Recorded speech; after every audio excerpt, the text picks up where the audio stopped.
Sorry about that. The last video got cut. I was naming off all the celebrities who are Tikar.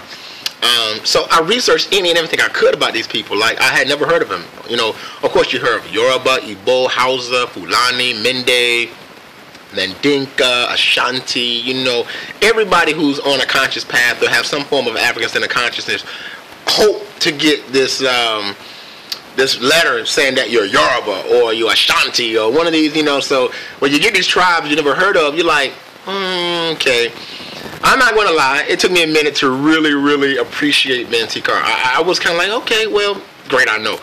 I'm part of that because I had an African-centered consciousness before I took that test. Like, that I wasn't confused about. I was African, and I'm not in a tribal consciousness, unfortunately, that some of our people are, but that wasn't me. So I just needed clarity on the actual location. So again, I researched any and everything I could, and I was looking for people who are Tikar.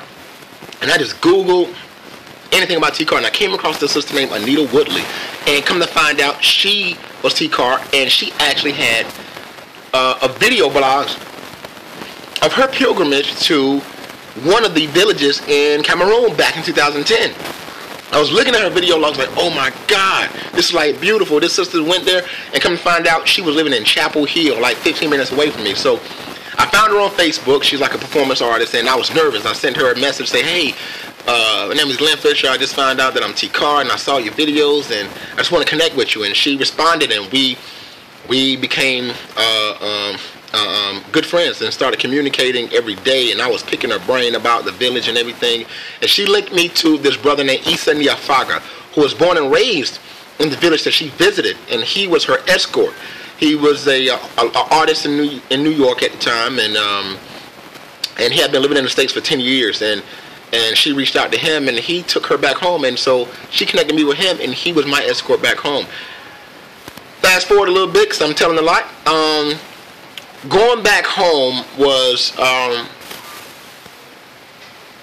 wasn't scared, man. I was determined. Like I said, I'm going back. And so I connect with the brother. Hadn't even met him in the States. We talked on the phone a couple times, caught on email a couple times, and my ancestors said, at G-Faith, you gotta go. I went to the ancestors, you gotta go. I went to Ifa was like, yes, the way is open, you gotta go. Just do the Ebo. I did the Ebo I was supposed to do to keep me protected, and all the other instructions that was given to me, making sure I bring something for the mothers in the village, and bringing something for the women and all of that. And I wouldn't find out till later why. For my people, no Tikar man made it to the United States. Only the women.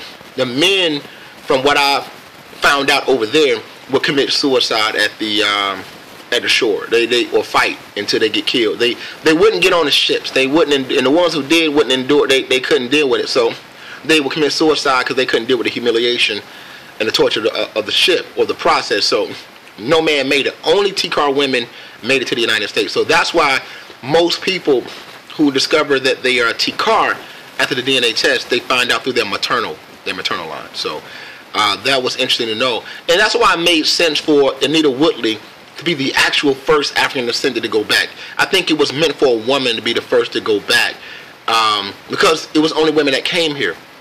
Now it's about maybe almost 10 Tikar villages remaining in Cameroon. She went back to one in the time, and so she was the first African American or African descendant in the West to come back home since slavery, and first woman. And I was the first man. And I visited the village. She visited. In the time I stayed there for about 4 years. The majority of my videos are on YouTube. Is in my time in the town, but I actually had a chance to visit the other villages. And the home village of my people is called Bankim. That's the source. Kind of like Ile Ife to the Yoruba people. That's the source of Tikar people when we came to Cameroon from the Nile Valley. Because my people actually is a Bantu, semi-Bantu group that migrated from what we know today as the Nile region. And so going... God, this is so much to talk about. In the time when I visited, they threw a celebration for my return, and words cannot describe that. Like that, my trip was like the dream trip. It was the dream trip, like the trip that every African American who thinks about it, like going back home and returning as a king, returning as a queen, and getting treated like that. Like they treated me like that, like I was royalty coming back. It was just amazing. Their version of it, goon dancers came out, sitting by the chief and sitting with the elders, and I had to dance. I had fun, and then there was a moment where after I danced and greeted the chief, and I sat down and I'm just looking at the entire village, just looking at the men, women, and children, the singing, the dancing, the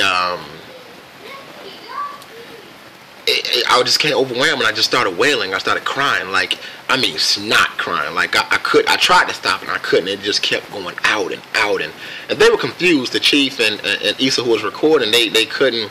They was wondering, like, what's wrong? You okay? And I couldn't talk right, and I just had to get it out, and then explain to them later that, you know, this is healing for me and my family. Like, you know, it wasn't just me crying. You know, now thinking about it, man, you know, I think my ancestors were crying through me. Like, now that I think about it, because I've never cried like that in my life. Like, I never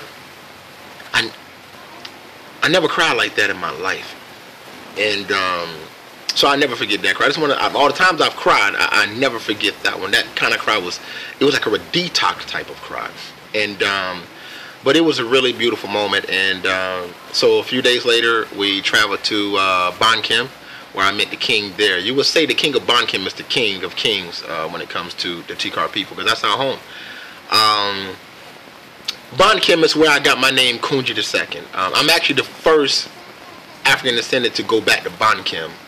And so King Gatu Ibrahim, the current king of Bankim, he named me after his great-grandfather, Nkoundji I, who ruled for 50 years, 18